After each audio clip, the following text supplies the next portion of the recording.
आखिर लॉकडाउन के दौरान ये गिरफ्तारियां क्यों हो रही हैं? विश्वविद्यालयों के ऊपर हमले क्यों हो रहे हैं? पत्रकारों को क्यों गिरफ्तार किया जा रहा है? अगर कोई नया मामला नहीं है, तो पुराना कोई मामला निकाल करके पुराने केसेस में किस तरीके से मानवाधिकार और सामाजिक कार्यकर्ताओं को गिरफ्तार किया जा रहा है? इसके पीछे वजह क्या है? वजह बिल्कुल साफ है। आज जो बिहार की अखबार में खबर आई है, दो दर्दनाक घटना वहां हुई है। मोकामा में एक लड़की को जिंदा जला दिया गया है और बेगूसराय में एक मासूम के साथ उसके ही चाचा के द्वारा बलात्कार किया गया है। ये दो घटना का जिक्र मैं इसलिए कर रहा हूँ कि जो हीनियस क्राइम करने वाले लोग हैं, पुलिस इनके ऊपर गिरफ्तारियां नहीं कर रही है। ऑलरेडी जो लोग गिरफ्तार किए गए थे, जो अंडर ट्रायल थे, जो खूनी थे, जो मर्डरर थे, जिनके ऊपर डकैती का आरोप था, जिन्होंने भ्रष्टाचार किया है, इस देश की संपदा को लूटा है, उन तमाम लोगों को रिहा किया जा रहा है।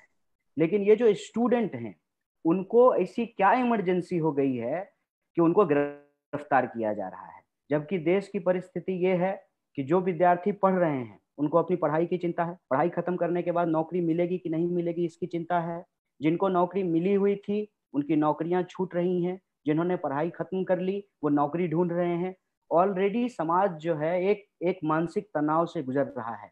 लेकिन लोगों के हक और अधिकार के लिए लड़ने वाले, बात करने वाले जो ये विद्यार्थी हैं, उनको इसलिए टारगेट किया गया है ताकि सरकार की नाकामियों पर कोई सवाल ना खड़ा कर सके, कोई ये ना पूछ सके कि भाई कैसा ट्रेन चला रहे हैं, जाना है गोरखपुर पहुंच जा रहा है उड़ीसा, आप कह रहे हैं कि लोगों को पटरियों पे नहीं चलना चाहिए, पटरी पे सो गए इसलिए उनकी मौत हो गई। लेकिन जो ट्रेन से आ रहे थे, जिस ट्रेन को 24 घंटे में पहुंचना था, वो ट्रेन जो है 110 घंटे में पहुंची और उसमें 9 लोगों की मौत हो गई। इस पे कोई सवाल नहीं खड़ा कर सके।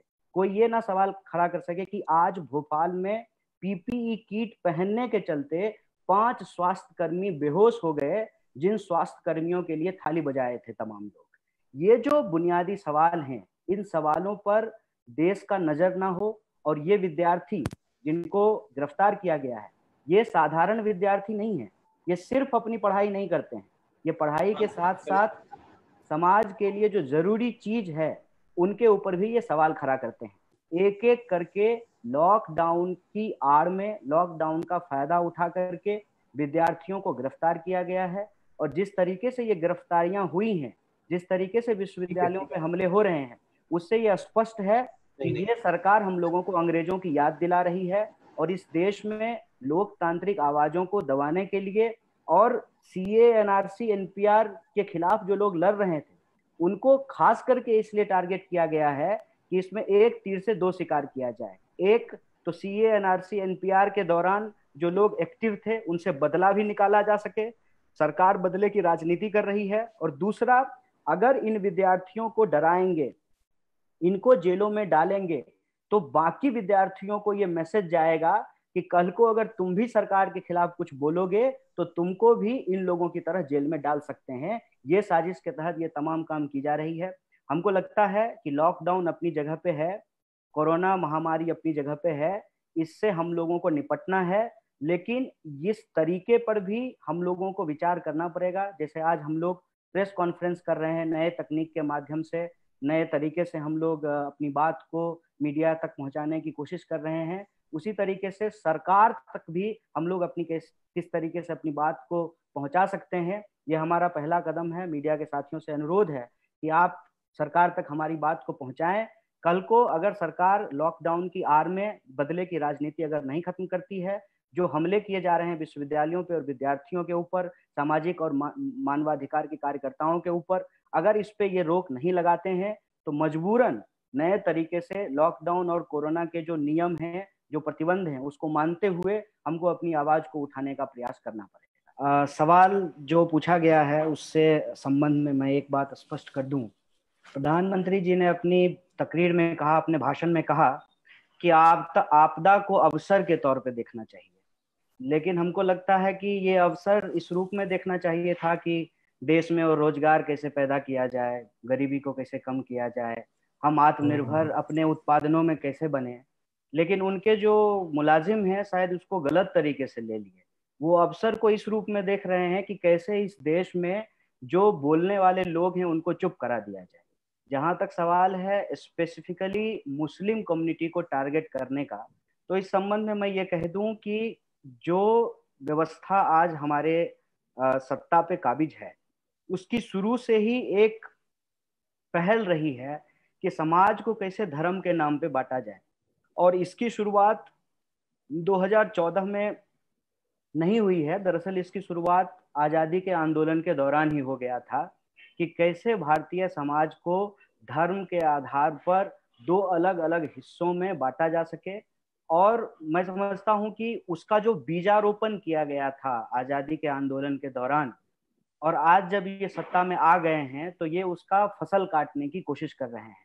आप देखेंगे बार बार जो नैरेटिव इस देश में घूम घूम करके चलता है, वो ये कहा जाता है कि जो मुसलमान भारत में रहते हैं वो भारत में रहते हैं, लेकिन वो समर्थन जो है वो भारत के विरोध करने वाले लोगों को करते हैं। तो वो क्या कहना चाहते हैं? वो दरअसल इस देश के भीतर ही एक इंटरनल इनमी खड़ा करने की कोशिश करते हैं कि पाकिस्तान तो मान लीजिए बंटवारा होकर के भारत से अलग होकर के चला गया, लेकिन आपके मोहल्ले में, आपके टोले में कैसे एक पाकिस्तान खड़ा किया जाए, कैसे साथ में जो खेलने वाले लोग हैं, जो एक साथ ही क्रिकेट खेलते हैं, उनको आपस में कैसे बांट दिया जाए, एक साथ ही उनका व्यवसाय चलता है, उनकी दुकानें चलती हैं, उनको आपस में कैसे बांट दिया जाए। और ये धर्म के आधार पे टारगेटिंग इसलिए होती है कि जब जब देश धर्म के बहस में उलझा रहेगा तो फिर लोग ये सवाल नहीं पूछेंगे कि आखिर इस देश में जीडीपी का 1.5% हेल्थ पे क्यों खर्च किया जाता है, आखिर इस देश में जीडीपी का कम से कम 6% जो है वो एजुकेशन पे क्यों नहीं खर्च किया जाता है, 45 साल में देश में सबसे ज्यादा बेरोजगारी क्यों है, क्यों जो हमारे मजदूर हैं जो इस देश की अर्थव्यवस्था का चक्का चलाते हैं उनको आज रोटी नहीं मिल रही है।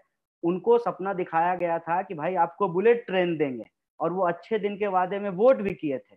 बुलेट ट्रेन तो छोड़ दीजिए, साधारण जनरल ट्रेन उनको नहीं मिल रहा है, और जो ट्रेन मिल रही है उसको पहुंचना था गोरखपुर, वो पहुंच जाता है कहीं और। एक अंग्रेजी हिंदी गाना है कि पहुंचना था जापान पहुंच गए चीन।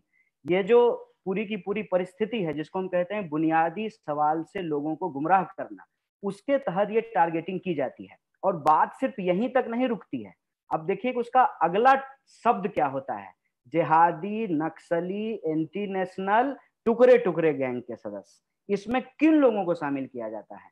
मुसलमानों को शामिल किया जाता है, दलितों को शामिल किया जाता है, इस देश के भीतर जो मजदूरों और किसानों के हक और अधिकार को लेकर लड़ने वाले लोग हैं, जो महिलाओं के हक और अधिकार को लेकर लड़ने वाले लोग हैं, जो इस देश में न्याय और बराबरी की आवाज उठाने वाले लोग हैं, चाहे वो किसी भी समुदाय के हों, उनको इस कैटेगरी में डाल दिया जाता है। तो ये पूरा का पूरा एक नैरेटिव खड़ा किया गया है, भाई ये लोग प्रो मुस्लिम हैं, भाई ये लोग एंटी हिंदू हैं। इस तरीके का नैरेटिव इसलिए बनाया गया है कि जो चाल 1947 में भारत के विभाजन के दौरान रची गई थी, और मैं फिर से आपको याद दिला दूं और सब लोगों को ये नोट करना चाहिए कि भारत का जब विभाजन हुआ उसका समर्थन हिंदू महासभा भी कर रही थी और मुस्लिम लीग भी कर रहा था। और मुस्लिम लीग के जो समर्थन करने वाले लोग थे वो पाकिस्तान चले गए, जो गांधी को समर्थन करने वाले लोग थे, जो मौलाना अबुल कलाम आजाद को समर्थन करने वाले लोग थे, जो इस देश में कहते थे कि हम हिंदू हो या मुसलमान हो, सिख हो या ईसाई हो, हम सब हिंदुस्तानी हैं और मिल करके साथ रहेंगे, वो लोग यहाँ रुके थे। और आज उनको इस देश में रुकने की सजा दी जा रही है। बार बार उनसे इस देश का नागरिक होने का कभी प्रमाण पत्र मांगा जाता है, कभी उनसे देशभक्त होने का प्रमाण पत्र माना जाता है, और ये नैरेटिव खड़ा किया जाता है कि ये जो तमाम विश्वविद्यालय हैं जिनके नाम थोड़ा मुसलमान सा लगे देखने में, उनको आतंकवादियों का अड्डा बताया जा सके, और उनके हक के लिए जो यूनिवर्सिटी खड़ा हो, चाहे जेएनयू खड़ा हो, चाहे एचसीयू खड़ा हो, चाहे इलाहाबाद यूनिवर्सिटी खड़ा हो, चाहे बनारस यूनिवर्सिटी हिंदू यूनिवर्सिटी खड़ा हो, उस यूनिवर्सिटी के जो विद्यार्थी हैं उनको इस टुकड़े टुकड़े गैंग के फ्रेमवर्क में डाला जा सके, और लोगों के जो बुनियादी सवाल हैं उसको हमेशा गुमराह करके हिंदू मुसलमान का गैर जरूरी बहस खड़ा करके, जहां तक कोरोना का सवाल है उसमें भी आप देख लीजिए कि लॉकडाउन तैयारी के साथ होना चाहिए था, लॉकडाउन तैयारी के साथ नहीं किया गया। लॉकडाउन करने के बाद इस देश में हजारों लाखों करोड़ों लोगों को परेशानी हुई, डॉक्टरों के पास पीपीई किट नहीं है, लोगों के पास दवाइयां नहीं पहुंची हैं, टेस्टिंग नहीं हो रहा है, अर्थव्यवस्था की हालत जो पहले से खराब थी वो और ज्यादा खराब हो गई है, बेरोजगारी का दर लगातार बढ़ रहा है। जिनको जो पढ़ाई कर रहे थे तो उनको चिंता है कि पढ़ाई उनकी कैसे खत्म होगी, जो पढ़ाई खत्म कर लिए थे उनको चिंता है कि नौकरी कैसे मिलेगी, जिनको नौकरी मिल गई थी उनको चिंता है कि उनकी नौकरी कैसे बचेगी। इन तमाम सवालों को गुमराह करके ये हिंदू मुसलमान के बहस में देश को फंसाना चाहते हैं। इसीलिए जिन साथियों ने भी ये प्रश्न किया है उनसे भी हमारा यही आग्रह है कि ये जो पूरा का पूरा मामला है, जिस तरीके से विद्यार्थियों को गिरफ्तार किया गया है, जैसा कि बाकी साथियों ने भी आपसे अपील किया है कि आप केस के मेरिट को जाकर के देखिए और कोई भी केस उठा करके देख लीजिए। अगर हम लोग अपने ही केस का उदाहरण दें, इतने साल हो गए हैं, दिन रात प्राइम टाइम चला था कि देश के खिलाफ बोला गया है, क्या हुआ है उस मामले में, क्यों उस पे जो है फास्ट ट्रैक कोर्ट का गठन क्यों नहीं किया गया है? क्योंकि उनको मालूम है कि इन सारे केसेस से ये लोग निर्दोष होकर के निकल जाएंगे। लेकिन ये जो पूरा का पूरा प्रोसेस है, आप सोचिए, जिस लॉकडाउन के दौरान लोगों को खाना नहीं मिल रहा है, लोग अपना क्लास नहीं कर पा रहे हैं, पढ़ाई खत्म करने में उनको दिक्कत हो रही है, इस परिस्थिति में विद्यार्थियों को गिरफ्तार करके, जो प्रेग्नेंट महिला है उसको गिरफ्तार करके जेल में डाला गया है ताकि उसको यातना दिया जा सके और तो उसको प्रताड़ित किया जा सके और समाज को यह संदेशा दिया जा सके कि जो सरकार के खिलाफ बोलेगा उसकी आवाज को बंद कराएंगे। तो आप मीडिया साथियों से हमारा अपील है कि आप हमारी आवाज सरकार तक पहुंचाइए कि सरकार से हम सीधा सीधा मांग करते हैं, पहली बात ये कि ये जो बदले की राजनीति है सरकार बंद करे, जिन लोगों को भी गिरफ्तार किया गया है सारे पॉलिटिकल प्रिजनर्स को बिना शर्त रिहा किया जाए। और तीसरी बात, दुनिया कोरोना से लड़ रही है, आप भी कोरोना से लड़ने पे अपना ध्यान फोकस कीजिए। एक कहावत है, खिसियानी बिल्ली खंभा नोचे, खिसियानी भाजपा विद्यार्थी नोचे। तो ये विद्यार्थियों को और विश्वविद्यालयों को नोचना बंद कीजिए, ये सीधा मांग है हमारा सरकार की। क्यों हम लोग बहुत एक्टिव नहीं है, और इस प्रेस कॉन्फ्रेंस की एक अच्छी बात यह है कि शुरू में ही लोगों ने इसको स्पष्ट कर दिया कि हम लोग क्यों नहीं कर पा रहे हैं, और हम लोग नहीं कर पा रहे हैं यही अवसर है सरकार के लिए कि लोग घर से बाहर नहीं निकल पाएंगे, बहुत बोल नहीं पाएंगे, रैलियां नहीं कर पाएंगे, प्रोटेस्ट नहीं कर पाएंगे क्योंकि लॉकडाउन है। और अगर लॉकडाउन के नियमों का हम पालन नहीं करेंगे तो जैसे इस देश की हर समस्या के लिए विपक्ष को जिम्मेवार ठहरा दिया जाता है और एक फ्रेमवर्क तैयार किया गया है कि जो नहीं हुआ उसके लिए नेहरू जी जिम्मेवार हैं, और जो मोदी जी कर रहे हैं, सोचिए अगर मोदी जी नहीं होते, अगर मनमोहन सिंह होते तो देश की परिस्थिति क्या हो गई। आप मने गिरी हुई हरकत समझ लीजिए कि ये है कि मोदी जी हैं तो 3,000 लोग ही मरे हैं, मनमोहन सिंह प्रधानमंत्री होते तो 4 लाख लोग मर जाते। इस तरह की मतलब बेगैरत बात करने वाले लोग हैं। तो हम लोगों की मजबूरी ये है कि लॉकडाउन का पालन करना है। अगर लॉकडाउन का पालन नहीं करेंगे तो सरकार के समर्थन में जो बोलने वाले लोग हैं वो कहेंगे कि आप लोगों ने ही जो है कोरोना फैला दिया है देश में। कोरोना का वायरस जो है वो चाइना में मिला है, लेकिन कुछ लोग जो है भारत के भीतर जो रहने वाले भारतीय लोग हैं उनके फ्रिज में कोरोना का वायरस ढूंढना शुरू कर देंगे। तो ये जो परिस्थिति है, इस परिस्थिति में ही वो लोग अवसर तलाश लिए हैं कि जब ज्यादा प्रोटेस्ट नहीं हो सकता है तो क्यों ना टारगेट करके, सिंगल आउट करके, एक एक करके लोगों को गिरफ्तार किया जाए। और रही बात व्यक्तिगत तौर पे हमारे बहुत एक्टिव होने का, तो लॉकडाउन की परिस्थितियां उसके लिए जिम्मेवार है, और हमारे जैसे लोग कैसे एक्टिव नहीं होंगे, हमको तो हर हाल में एक्टिव होना पड़ेगा। उसकी वजह यह है कि हम ये समझते हैं कि हमारी पीठ भले अलग अलग हो लेकिन सत्ता का डंडा एक है। जब हम ये बात समझते हैं तो हम अपनी पीठ अलग अलग ना रखें, हम अपनी लड़ाइयों को टुकड़ों टुकड़ों में ना लड़ें, बल्कि उनको मिला करके एक बेहतर समाज के निर्माण के लिए अपनी लड़ाई को हमको लड़नी है। और जहां तक सिंगल आउट करने का बात है, तो ठीक कहा हमारी जामिया के एक साथी ने कि यही तो कोशिश है उनकी कि लोगों को आपस में बांटा जाए, लोगों को डराया जाए। तो ना हम डरे हैं ना आपस में बटे हुए हैं, हम लोग मिल करके इस सवाल को उठाएंगे। लॉकडाउन की परिस्थितियों के चलते हम लोग नहीं उठा पा रहे थे बहुत एक्टिवली, क्योंकि उसके जो नियम कानून है उसको फॉलो करना पड़ता है। और हमारे लिए जरूरी और भी हो जाता है कि आज हम सब लोग जितने लोग बात कर रहे हैं, शायद हम में से किसी को पता नहीं है कि किसकी गिरफ्तारी कब हो जाएगी। तो ये सवाल एक्चुअली डाइवर्ट किया गया है, और मैं प्रिंट की अपनी साथी से अपील करना चाहता हूँ कि जब इस तरह का सवाल फ्रेम किया जा रहा हो कि जिग्नेश क्या कर रहे हैं, कन्हैया क्या कर रहे हैं, तो उस समय बेसिकली ये सवाल पूछा जाना चाहिए कि जब देश में हजारों लाखों प्रवासी मजदूर पैदल घर जा रहे हैं तो देश के श्रम मंत्री क्या कर रहे हैं, लेबर मिनिस्टर कौन है? देश को पता ही नहीं है कि लेबर मिनिस्टर कौन है। जब कोरोना चल रहा है तो स्वास्थ्य मंत्री जो है वो लूडो खेल रहे हैं। जब देश के विश्वविद्यालय बंद कर दिए गए हैं तो हमारे जो शिक्षा मंत्री हैं वो टीवी देखते हुए फोटो डालते हैं। तो जो सवाल सत्ता से पूछा जाना चाहिए वो सवाल जो डिसेंडर के रूप में जिनको हम देखते हैं, जो सवाल को मुखरता से उठाने वाले लोग हैं, उनसे ही उल्टा सवाल पूछा जाता है।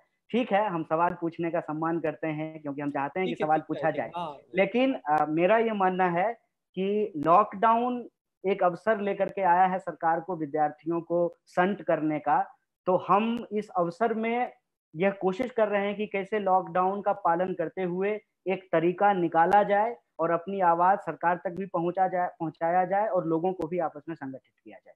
नेशनल दस्तक की आपसे गुजारिश है कि अगर इसको बचाना चाहते हैं तो नेशनल दस्तक को सब्सक्राइब करने के लिए रेड कलर के सब्सक्राइब बटन को दबाएं, फिर बेल आइकन की घंटी दबाएं। नेशनल दस्तक को बचाने के लिए बहुत जरूरी है कि हर खबर को शेयर करें, लाइक करें, कमेंट जरूर करें।